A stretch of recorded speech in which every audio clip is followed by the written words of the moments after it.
Hello everyone, আসসালামু আলাইকুম। আমি ফারাহ আল ফাহিম। বর্তমানে কানাডায় কম্পিউটার সায়েন্সে পিএইচডি করছি। আর আজকের এই সেশনে আমার সাথে উপস্থিত আছে আমার রংপুর ক্যাডেট কলেজের জুনিয়র এবং ব্র্যাক ইউনিভার্সিটির এক্স লেকচারার রাকিব হাসান, যে বর্তমানে পৃথিবীর অন্যতম প্রেস্টিজিয়াস স্কলারশিপ ইরাসমুস মুনুজ স্কলারশিপ নিয়ে পড়ালেখা করছে। তো আজকের এই সেশনে আমরা হাসানের কাছ থেকে ইরাসমুস মুনুজ স্কলারশিপ সম্পর্কে জানব। তো হাসান, তুমি তোমার সম্পর্কে কিছু বলো। So hello everyone. তো আমি রাকিব অথবা হাসান। তো আমি বর্তমানে আছি ফ্রান্সে, গ্রেনোবেলে। এখানে আমি পড়াশোনা করছি আমার সেকেন্ড ইয়ার অফ মাস্টার্সে, যেটা হচ্ছে communications engineering and data science. এটা ইরাসমাস মোটরস ডিগ্রির আন্ডারে জয়েন্ট মাস্টার্স। তো আমার ফার্স্ট ইয়ার ছিল স্পেনে, বার্সেলোনাতে, এবং আমি কমপ্লিট করছি এখানে ফ্রান্সে। তো এর আগে আমি আমার ব্যাচেলার্স কমপ্লিট করি ব্র্যাক ইউনিভার্সিটি থেকে। তারপর অল্প কিছুদিন শিক্ষকতা করি ওখানে। তারপর সরাসরি এখানে চলে আসি। ধন্যবাদ হাসান। আচ্ছা, আমরা প্রায়ই কিন্তু এই ইরাসমাস মুন্ডাস স্কলারশিপ এই শব্দটা কিন্তু আমরা প্রায়ই শুনি। কিন্তু মানে আসলে এই স্কলারশিপটা মূলত কি? বা মানে এটা এত প্রেস্টিজিয়াস বা এত ফেমাস কেন? আর এটার মানে ফান্ডিং কেমন বা এটার আসলে সুবিধাগুলো কি, কি? আচ্ছা, তো এটা আসলে প্রেস্টিজিয়াস কিনা সেটা ডিবেটেবল। বাট এটা অবশ্যই ফেমাস। কারণ হচ্ছে এটার স্ট্রাকচারটা এমন যে আপনাকে মিনিমাম ২ টি ইউনিভার্সিটিতে আপনার ২ বছর কাটাতে হবে। তার মানে আপনি চান বা না চান আপনাকে ট্রাভেল করতে হবে। বেশিরভাগ মানুষ এটা চায়। আর একটা ব্যাপার হচ্ছে এটার ফান্ডিং। তো আ এই মাস্টার্সটা ফান্ডেড। সো ইউরোপে এমন মাস্টার্স খুব কম যেগুলো funded. Funded as in fully funded. Tuition fee waved এবং মাসে, মাসে আপনি টাকা পাবেন। আ সো এটা খুবই রেয়ার একটা অপরচুনিটি ইউরোপের পার্সপেক্টিভে, যে আপনাকে পড়াশোনা করার জন্য টাকা দেবে ওরা মাস্টার্স লেভেলে। তো এইজন্য এটা খুবই ফেমাস। আর ফান্ডিংটা হচ্ছে মোটামুটি ৩ ভাবে ওরা স্পন্সর করার চেষ্টা করে। ১ম টা হচ্ছে আপনার নন ফান্ডেড। আপনি টিউশনের টাকাও দিবেন, আপনি এখানে থাকা খাওয়ার টাকাও দিবেন। এটা হচ্ছে আপনি মোটামুটি এপ্লাই করলে আপনাকে নিয়ে নেবে, এরকম একটা ব্যাপার। আরেকটা হচ্ছে আরেকটু সিলেক্টিভ, যেটা হচ্ছে আপনার টিউশন ফিটা ওয়েভ করে দেবে। কিন্তু আপনার এখানে থাকা খাওয়ার ব্যাপারটা আপনার নিজেকে দেখে নিতে হবে। আরেকটা যেটা বলা যায় মোস্ট প্রেস্টিজিয়াস, যেটা খুবই, খুবই সিলেক্টিভ, সেটা হচ্ছে আপনার ফুললি ফান্ডেডটা। এখানে আপনি পাবেন মাসে প্রায় €১৪০০। আমি জানি না এটা কত হয়। প্রায় ১৯০০ র আশেপাশে ইউএস ডলার হবে হয়তো। তো এটা হচ্ছে আপনার এখানকার থাকা খাওয়ার খরচ, আর আপনার টিউশন তো অলরেডি ফ্রি। আর এটা একটু প্রেস্টিজিয়াস বলে মানুষ, কারণ এটা হচ্ছে হাইলি সিলেক্টিভ। সো আমার প্রোগ্রামে যেটা ছিল, টোটাল অ্যাপ্লিক্যান্ট ছিল ১৬৩৩ জন। আর ফুললি ফান্ডেড পজিশন ছিল ১৫ টা। So it's less than 1% from the whole world. So এটা আসলে খুবই সিলেক্টিভ, এবং এইজন্যই মানুষজন এটাকে একটু প্রেস্টিজিয়াস মনে করে আরকি। আচ্ছা, এটা এতটা সিলেক্টিভ মানে আমি আমি আসলে আজকে এটা ফার্স্ট জানলাম যে মানে প্রায় ১৬০০ অ্যাপ্লিকেন্টের মধ্য থেকে মাত্র ১৫ জন। এটা তো আসলে খুবই চ্যালেঞ্জিং। আমার কাছে আসলে তোমার যেই জিনিসটা সবচেয়ে বেশি অ্যাট্রাকটিভ মনে হয় সেটা হচ্ছে যে, আমি প্রায় দেখি তুমি আজকে এই দেশ, কালকে ওই দেশ, বিভিন্ন দেশে যেয়ে বিভিন্ন ছবি দিচ্ছ। এই জিনিসটা আসলে খুবই অ্যাট্রাকটিভ লাগে। আচ্ছা, ধরো কোনো একটা কোনো একজন অ্যাপ্লিক্যান্ট বা কোনো একজন স্টুডেন্ট Erasmus Mundus স্কলারশিপের জন্য এপ্লাই করবে। তাহলে তার আসলে ফুল অ্যাপ্লিকেশন প্রসেসটা কি হবে? যেমন অ্যাপ্লিকেশনের জন্য তো আমাদের বিভিন্ন, বিভিন্ন ডকুমেন্টস বা মানে বিভিন্ন স্কোর দরকার হয়। যেমন মানে আমাদের সিভি লাগবে কিনা? অবশ্যই সিভি লাগবেই। প্লাস আমাদের IELTS এর স্কোর লাগবে কিনা বা IELTS এর স্কোর কত হলে ভালো হয়? বা নরমালি অ্যাপ্লিকেশনের সময় আমাদের কিন্তু এসওপি বা একটা মোটিভেশন লেটার লাগে বা ধরো রিকমেন্ডেশন লেটার লাগে। আসলে মানে এই Erasmus Mundus স্কলারশিপে অ্যাপ্লিকেশনের জন্য মানে ফুল অ্যাপ্লিকেশনের জন্য এরকম কি, কি কম্পোনেন্ট দরকার হয়? কাইন্ডলি এটা একটু জানাও। আর এটাও জানাও যে এক্সাক্টলি কোন ওয়েবসাইটে যেয়ে এপ্লাই করতে হবে বা কিভাবে করতে হবে? অর্থাৎ একদম কোন ওয়েবসাইটে যেয়ে এপ্লাই করতে হবে এখান থেকে শুরু করে আমাদেরকে কাইন্ডলি তুমি ফুল প্রসেসটা জানাও। আচ্ছা, এই স্কলারশিপটা হচ্ছে ইউরোপিয়ান ইউনিয়ন ফান্ডেড। তো আমি পুরো স্ট্রাকচারটা একটু ডিসক্রাইব করি, তাহলে মনে হয় বুঝতে সুবিধা হবে। তো এগুলা অনেকগুলা প্রোগ্রাম থাকে। সো কয়েকটা ইউনিভার্সিটি মিলে ঠিক করে যে ওকে আমরা এখন এই বিষয়ের উপরে মাস্টার্স অফার করব এবং সেই জন্য তারা অ্যাপ্লাই করে ইউরোপিয়ান ইউনিয়নের কাছে যে আমাদেরকে ফান্ড দেন, আমরা স্টুডেন্টদেরকে আনবো, তাদেরকে স্কলারশিপটা দিব। যদি তারা ফান্ড অ্যাপ্রুভড হয় তাদের, তাহলে তারা ইরাসমাস মুন্ডাস ক্যাটালগ, এটা গুগল করলেই পাওয়া যায়।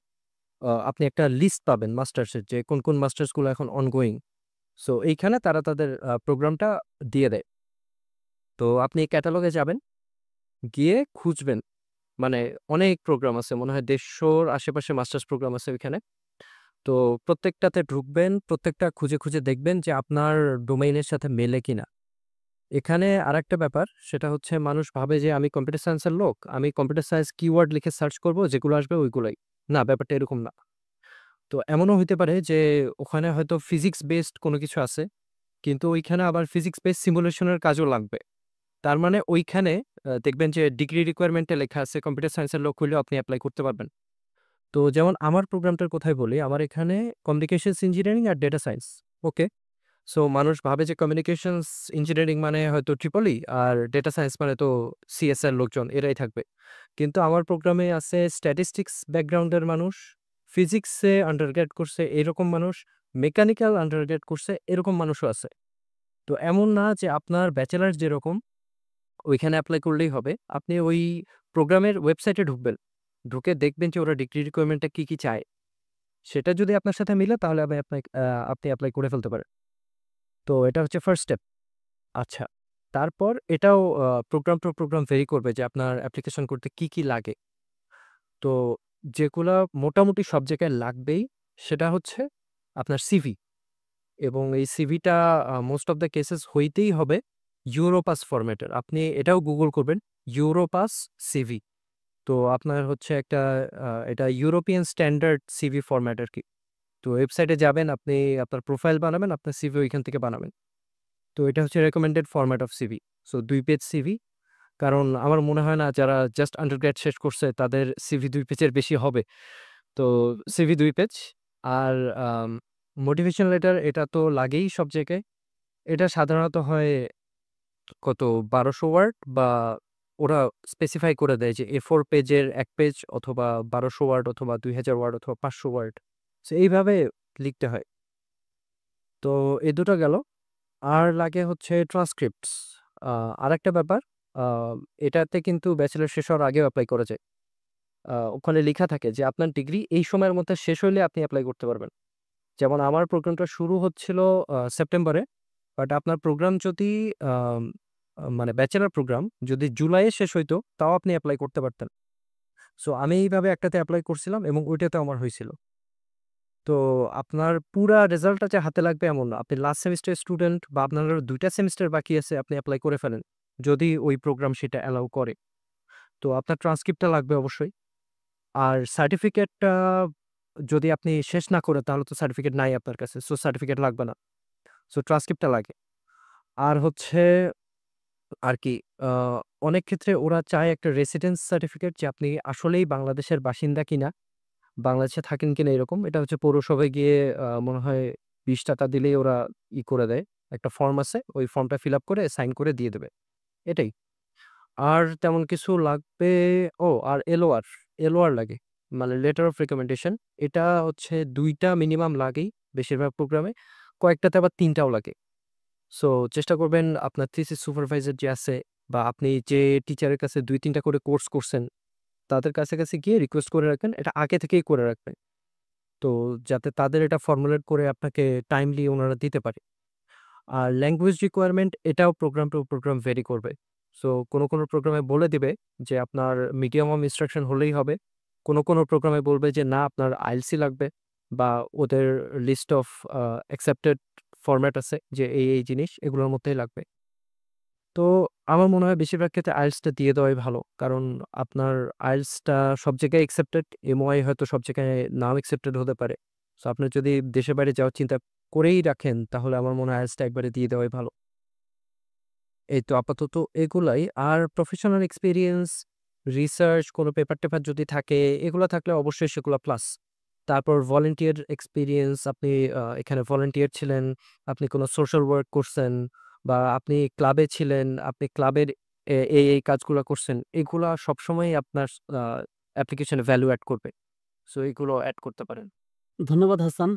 তুমি আসলে সবকিছু এত সুন্দরভাবে এক্সপ্লেইন করছো। মানে আমি আসলে অনেক কিছু চিন্তা করে রাখছিলাম যে তোমাকে বলবো। যেমন তুমি অনেকদিন আগে ব্র্যাক ইউনিভার্সিটির বিল্ডিং এ আমাকে বলছিলে যে ইরাসমাস মুনুজ স্কলারশিপটা আসলে এমন যে মানে আমি কম্পিউটার সায়েন্সে থাকলে যে আমাকে কম্পিউটার সায়েন্সেই এপ্লাই করতে হবে ব্যাপারটা আসলে এমন না। তুমি সেই জিনিসটা ক্লিয়ার করছো। আবার মানে আবার নরমালি আমরা কিন্তু সিভি নিয়ে একটু চিন্তিত থাকি যে সিভি আসলে কোন ফরম্যাটে বা কিভাবে লেখা উচিত। তুমি সেটাও ক্লিয়ার করে দিছো। এক্সাক্টলি কোন ফরম্যাটে লিখতে হবে সেটাও বলে দিছো। আর একটা জিনিস মানে খুবই ইম্পোর্টেন্ট একটা কথা বলছো সেটা হচ্ছে যে নরমালি আমরা কিন্তু মানে নরমালি স্টুডেন্টরা বা আমরা কিন্তু এটা চিন্তা করি যে আমাদের আন্ডারগ্রেড শেষ হবে। এরপরে আমাদের ১ টা বছর বা কয়েকটা মাস নষ্ট হবে অ্যাপ্লিকেশন প্রসেসটা দেখার জন্য বা ডেটটা কবে, নেক্সট ডেটটা কবে এটা দেখার জন্য।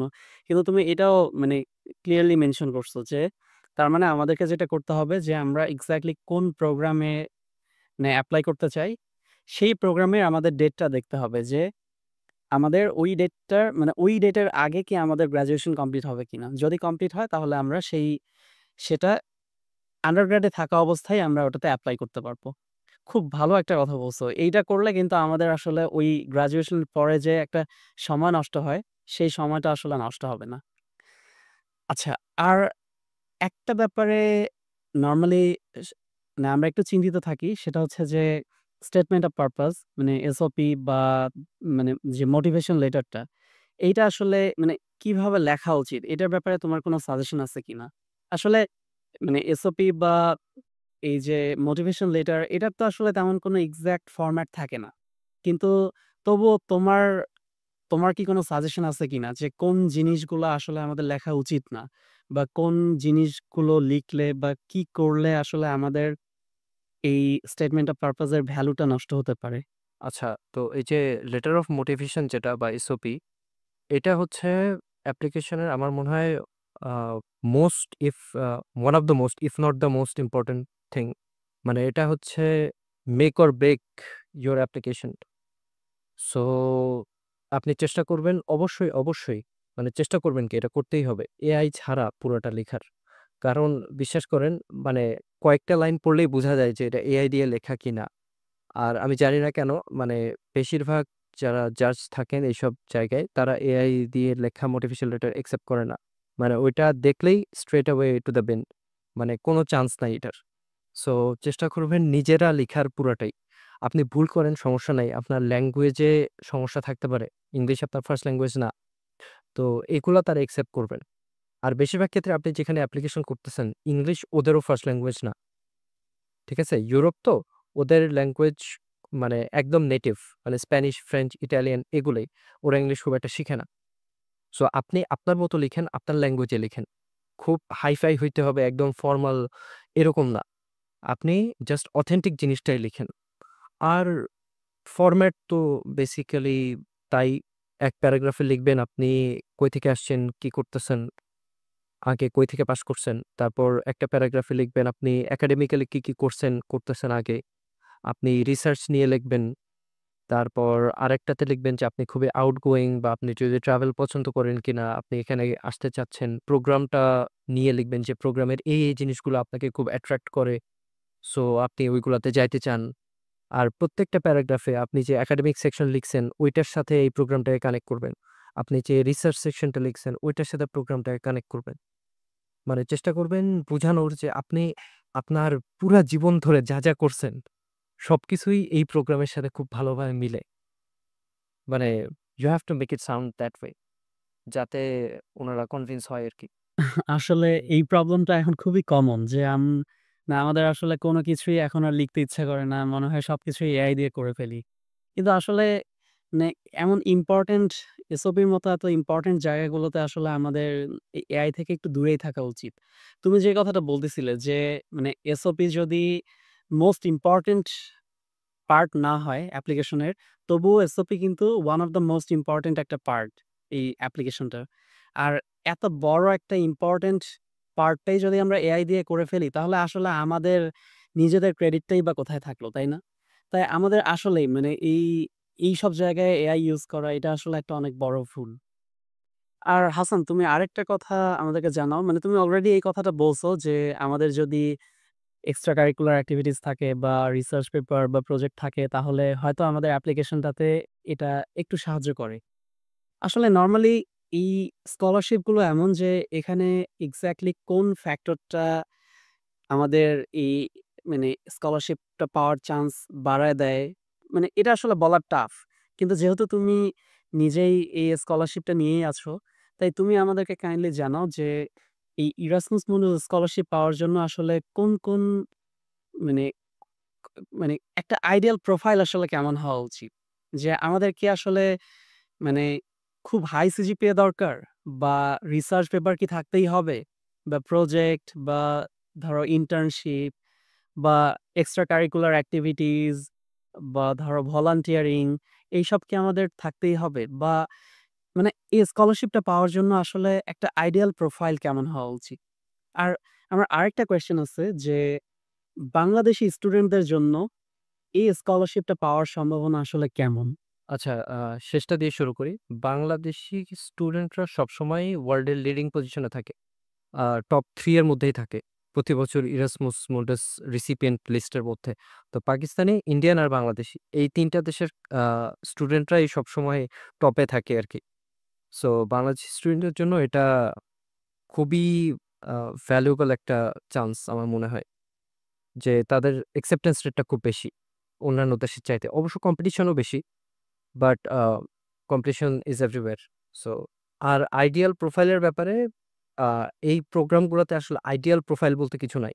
আপনি যদি মনে হয় একটু Facebook ঘাটাঘাটি করেন, আপনি একটা স্টোরি পাবেন গত বছরের যে এক ভাই উনি 2.89 সিজিপিএ নিয়ে Erasmus Mundus পেয়েছেন।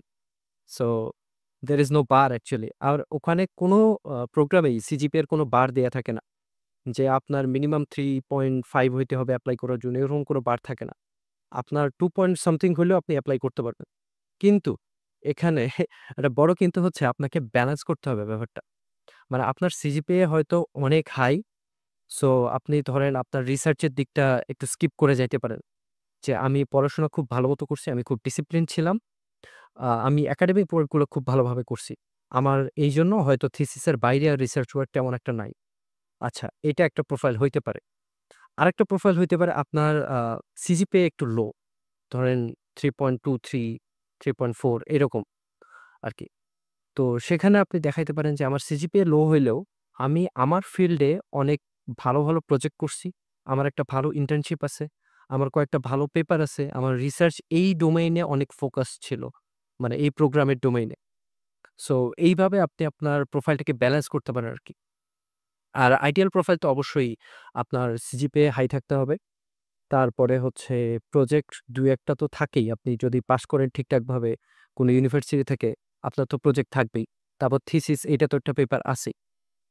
আর আম এই তো এটা হচ্ছে মোটামুটি প্রোফাইল। মানে ব্যালেন্স করতে হবে আরকি সবকিছু।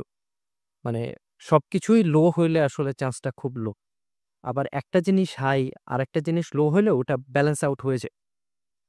তো এটাই বলব যে আপনাদের যদি কোনো পেপার-টেপার নাও থাকে, আপনার যেকোনো রিপোর্ট, যেকোনো প্রজেক্টের রিপোর্ট ওইটাই আপনারা আপলোড করে দেন আর্কাইভে অথবা ResearchGate এ আপলোড করে ওইটাই আপনি লিঙ্ক দিয়ে দেন। ডিওআইটা দিয়ে দেন। যাতে যারা জাজ আছে ওরা যাতে বুঝতে পারে যে আপনি একাডেমিক রাইটিং বা আপনি যে কোনো কাজ করছেন সেটা আপনি আ to let the world know that you are doing something যে আপনার এই দিকে অন্তত ফোকাসটা আছে। তো এইগুলা ছোট বিষয়ে খেয়াল রাখা উচিত আমার মনে হয়। তোমার কাছ থেকে একটা খুব ভালো কথা জানলাম যে মানে নরমালি আমাদের যদি কারো সিজিপিএ কম থাকে বা একটু কমের দিকে থাকে তাহলে আমরা ধরেই নেই যে এই হায়ার স্টাডিজ বা একাডেমিক লাইনে আসলে আমাদের থাকা সম্ভব না।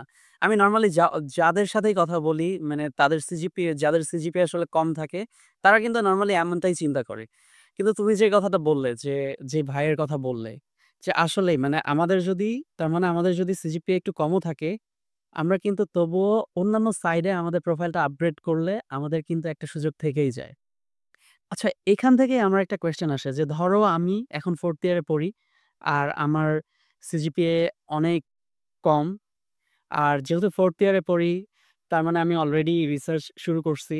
আর যেভাবে আগাচ্ছি আমি বুঝতে পারতেছি যে আসলে আমার এভাবে একটা পেপার পাবলিশ করা সম্ভব না। তুমি অলরেডি একটা কথা বলছো যে মানে আমরা এইসব ক্ষেত্রে কিন্তু আমরা আমাদের থিসিস পেপারটা চাইলে আর্কাইভে আপলোড করে রাখতে পারি। যেটা আগে কিন্তু আমরা আন্ডারগ্রেড এর সময় জানতামই না। কিন্তু ধরো, ধরো আমার মানে প্রোফাইলটা এমন যে আমার সিজিপিএও অনেক খারাপ, আমার পেপারও পাবলিশ করা সম্ভব না। তাহলে আমার কি করা উচিত? আমার কি ইন্টার্নশিপ শুরু করা উচিত? বা ধরো আমি ইন্টার্নশিপও পাবো না বা পাচ্ছি না। তাহলে কি করা উচিত? এমন ক্ষেত্রে কি আমার আসলে এক্সট্রা কারিকুলার এক্টিভিটিস বা ভলান্টিয়ারিং এক্টিভিটিস শুরু করা উচিত? নাকি প্রজেক্টে মনোযোগ দেওয়া উচিত? আচ্ছা, আ ভলান ভলান্টিয়ারিং বা এক্সট্রা কারিকুলার এক্টিভিটিস এগুলা আপনার অ্যাপ্লিকেশনে ভ্যালু এড করবে। বাট এগুলা খুব বেশি মানে চেঞ্জিং ইফেক্ট না আরকি। যদি ২ জনের সেম প্রোফাইল থাকে, একজনের ভলান্টিয়ারিং এক্সপেরিয়েন্স থাকে বা এক্সট্রা কারিকুলার এক্টিভিটিস থাকে, তাকে নেওয়া হবে। কিন্তু যদি আপনি বেসিকেই পিছায়া পড়েন, তাহলে আসলে চান্সটা একটু কমে যায়। তো আপনার যদি সিজিপিএ খারাপ থাকে, তাহলে আপনার অবশ্যই প্রজেক্ট আর রিসার্চে ফোকাস করা উচিত। হয়তো আপনি এই এই সাইকেলটা ধরতে পারলেন না। কিন্তু আপনি একটা বছর সময় নেন। আপনার সিজিপিএ তো ইমপ্রুভ করতে পারতেছেন না। কিন্তু আপনি আপনার রিসার্চ এক্সপেরিয়েন্সটাকে একটু ইমপ্রুভ করেন। আপনি যে স্যারের আন্ডারে থিসিস করছেন বা যে স্যারকে আপনার পছন্দ, তার কাছে যান, গিয়ে বলেন যে, "স্যার আমি শেষ করে ফেলছি পড়াশোনা। কিন্তু আমি এই ব্যাপারটা নিয়ে আপনার সাথে একটু কাজ করতে চাই। আপনি জাস্ট একটু অ্যাডভাইস করবেন আমাকে।" আমার মনে হয় না কোনো টিচার ডিনাই করবে। তো আপনি এইসব দিক দিয়ে একটু আগায় যাওয়ার চেষ্টা করতে পারেন বা প্রজেক্ট কিছু করতে পারেন। যদি আপনি একটু রিসার্চ, কিছু প্রজেক্ট করলেন, এইসব দিক দিয়ে আগান, তাহলে আমার মনে হয় ইন্টার্নশিপ বা এন্ট্রি লেভেল জব পাওয়া আপনার জন্য একটু ইজি হবে। তো আমার মনে হয় এই দিকে একটু ফোকাস করা উচিত যদি আপনার সিজিপিএটা একটু কম থাকে। হ্যাঁ, এটা ঠিক বলছো যে মানে একটু আগেই আমি যেটা বলতেছিলাম যে মানে আমি যদি ধরেই নেই যে আমার পেপার পাবলিশ হওয়া সম্ভব না, তাহলে কি করব? আসলেই তো মানে আমার থিসিসের পেপারটা হয়তো পাবলিশ নাও হতে পারে। কিন্তু মানে আমরা তো চাইলেই কোনো একজন টিচারের কাছে যেয়ে রিকোয়েস্ট করতে পারি তার সাথে কাজ করার বা কোনো পেপার পাবলিশ করার। আমাদের আসলে এইটা করা উচিত। আর আরেকটা ব্যাপার হচ্ছে যে মানে কোনো কিছুই যদি আমার হাতে না থাকে তবুও কিন্তু একটা জিনিস সবসময় থাকে। সেটা হচ্ছে সময়। আর আমাদের উচিত এই সময়টাকে কাজে লাগায় কিছু প্রজেক্ট করা। মানে কোনো একটা দিক দিয়ে কিন্তু আমাদের প্রোফাইলটাকে ব্যালেন্স করতেই হবে। আমাদের যদি সব দিক দিয়েই প্রোফাইলটা লো থাকে তাহলে মানে কোনো ধরনের স্কলারশিপই কিন্তু আমাদের সম্ভব না। মানে এই ইরাসমাস মুন্ডাস স্কলারশিপের মতো একটা পৃথিবীর অন্যতম প্রেস্টিজিয়াস একটা স্কলারশিপ যদি আমি নিতে চাই, তাহলে তো কিন্তু আমার যদি প্রোফাইল সব দিক দিয়েই লো থাকে এটা তো হবে না। মানে অবশ্যই কোনো না কোনো সাইড থেকে আমার প্রোফাইলটাকে ব্যালেন্স করতে হবে। তো তোমার কাছ থেকে আসলে প্রায় সবই জানলাম। এইবার তুমি আমাদেরকে জানাও যে তোমার লাইফ কেমন যাচ্ছে? বা তুমি ফার্স্ট এ যেই কথাটা বলছো যে মানে তোমার শুনে মনে হলো যে ফান্ডিংটা আসলে অনেক বেশি বা মানে এনাফ। তাহলে তো আসলে মানে এই ফান্ডিং পাওয়ার পর আর অন্য কোনো কাজ করার হয়তো প্রয়োজন হয় না। বা আরেকটা জিনিস মানে অনেকেরই এই কোয়েশ্চেনটা থাকে যে মানে ফান্ডিংটা কি এনাফ কিনা স্পাউস সহ যাওয়ার জন্য? বা স্পাউস সহ যেতে চাইলে আসলে মানে সুবিধাগুলো কি, কি? বা কেমন ধরনের সুবিধা থাকতে পারে?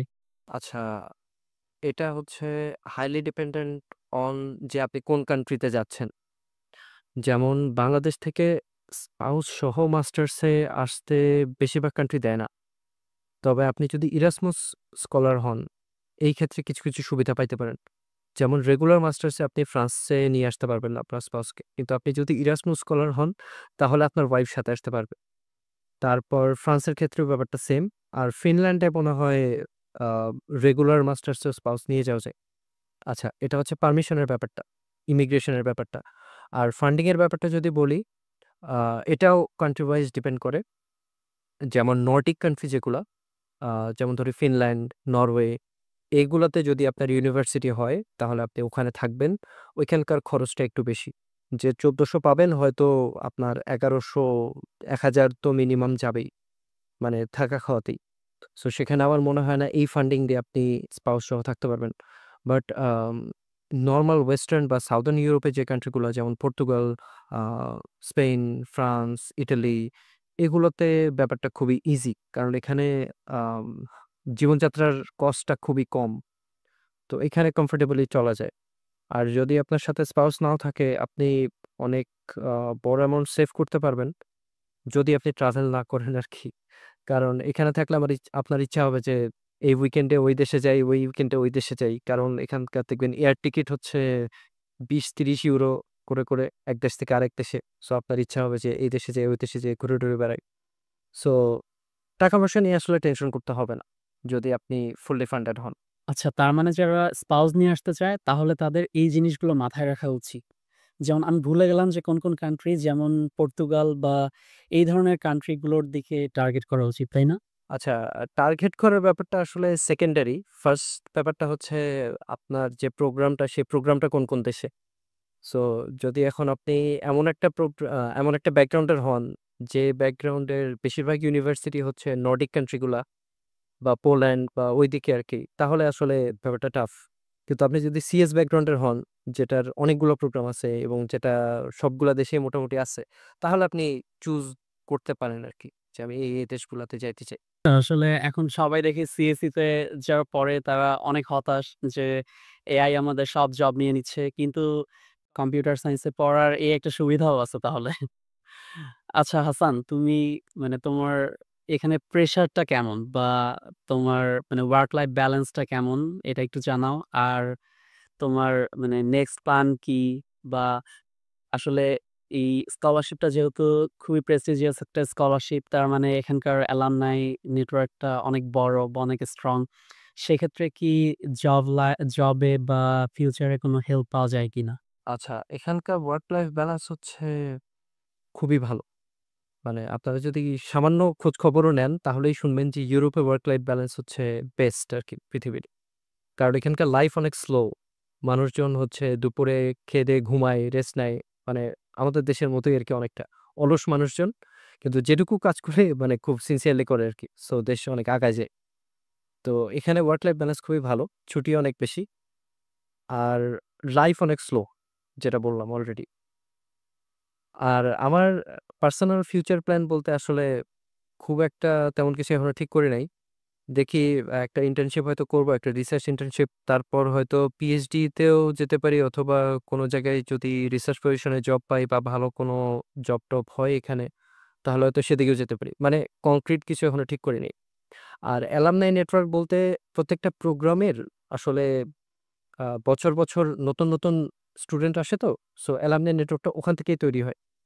সো আর এই অ্যালামনাই নেটওয়ার্ক থেকেই আপনার কানেকশন গুলা তৈরি হবে।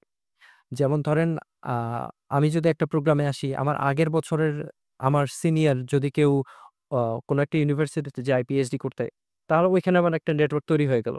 সো আমি এখন উনাকে ডিরেক্টলি বলতে পারি যে, "ভাই, আপনার ল্যাবে কি ফাঁকা আছে নাকি? আমি তাহলে ওইখানে যাইতে পারি পিএইচডির জন্য।" বা উনি যদি কোনো একটা কোম্পানিতে যায়, তার পারফরম্যান্স যদি ভালো হয়, তাহলে উনি আমাকে রেফার করতে পারেন এবং ওই কোম্পানিও আমাকে প্রায়োরিটি দেবে। কারণ আমিও সেম প্রোগ্রাম থেকেই পড়াশোনা করে আসছি। সো এইভাবে একটা নেটওয়ার্ক তৈরি হয়ে যায় আরকি অটোমেটিক্যালি। ধন্যবাদ হাসান। তোমার কাছ থেকে ইরাসমাস মুন্ডাস স্কলারশিপ কি বা ফুল অ্যাপ্লিকেশন প্রসেস বা লাইফস্টাইল কেমন, প্রায় সবকিছুই জানলাম। তো যারা এপ্লাই করতে চায় এই স্কলারশিপে তাদের প্রতি তোমার কোনো সাজেশন আছে কিনা? Uh just do it. I mean এটাতে এপ্লাই করতে কোনো টাকা লাগে না। সো বসে না থেকে জাস্ট টেক দ্য চান্স। হয়ে যাইতেও পারে। I mean, if you are confident যে তোমার সিজিপিএ ঠিক আছে, তোমার রিসার্চ একটু চলে, প্রজেক্ট-টজেক্ট আছে কয়েকটা, মানে অ্যালাইন করে কয়েকটা প্রোগ্রামের সাথে, তাহলে প্রোগ্রামগুলোতে এপ্লাই করতে তো সমস্যার কিছু নাই। আর যদি একবার মানুষ ঠিক করে ফেলে যে হ্যাঁ, আমি দেশের বাইরে পড়তে যাবো, তাহলে অ্যা এইসব কাজ করতেই হবে। সিভি বানাইতেই হবে। লেটার অফ মোটিভেশন লিখতেই হবে। রিকমেন্ডেশন লেটার নিতেই হবে। তো বেটার আপনি একবার করেন, করে এক্সপেরিয়েন্সটা নেন। আপনার যদি ফেইলও হন, অন্তত you will be experience next time. যে আমি আগেরবার ফেইল করছিলাম, এইসব জিনিস আমি ইমপ্রুভ করতে পারি। তো জাস্ট এপ্লাই। ধন্যবাদ হাসান আমাদেরকে সময় দেওয়ার জন্য। তুমি যেটা বলছো যে আসলে আমাদের বসে না থেকে এপ্লাই করে ফেলা উচিত। যেহেতু কোনো অ্যাপ্লিকেশন ফি নেই। আর নরমালি কিন্তু আমরা এই মানে একটা কথা প্রায় সবখানেই শুনি যে আমরা যদি কোনো একটা কিছু শুরু না করি তার মানে কিন্তু আমরা অলরেডি হেরে গেলাম। মানে এপ্লাই করে রিজেকশন পাওয়ার আগেই কিন্তু আমরা রিজেকশন পেয়ে গেলাম। তাই আমাদের আসলে এপ্লাই করা উচিত। ধন্যবাদ ফাহিম ভাই। Thank you. তোমাকে আবার অসংখ্য ধন্যবাদ। তোমার ব্যস্ততার মধ্যেও সময় বের করে এখানে অ্যাটেন্ড করার জন্য। আশা করি তোমার কথাগুলো থেকে অনেকেই অনেক উপকৃত হবে। আর আমাকে অনেকেই রিকোয়েস্ট করছে এরকম বিভিন্ন স্কলারশিপের উপর আরো কিছু সেশন এরেঞ্জ করার জন্য। আমি চেষ্টা করব ইনশাআল্লাহ। তো আজকের সেশন এখানেই শেষ করছি। ধন্যবাদ সবাইকে।